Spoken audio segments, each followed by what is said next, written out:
Love is a beautiful thing. Show now again. Hi TJ. DJ alidi kukupinda nemwenye mziwa unega bright future. Okay. Baka wanda kunzeo kuwa na kuchiwa but you know I lose. Kana nigga kupa moyo wangu baby no kumpira ugo check it out.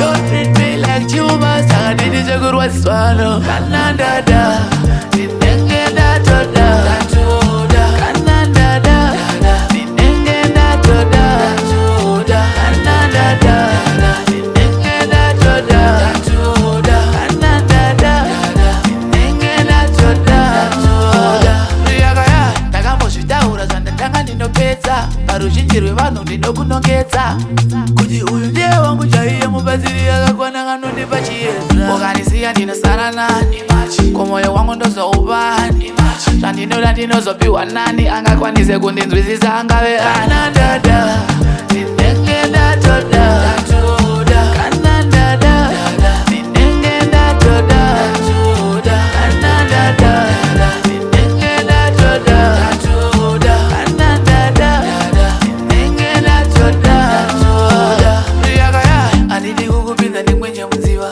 unega bright future vakawanda kunzeo kuva nokuchiva pari zvino valuza kana ndikakupa moyo wangu bebi nokumbira uko uchengetawo don't treat me like chuma saka ndini chekurwadziswano kana dada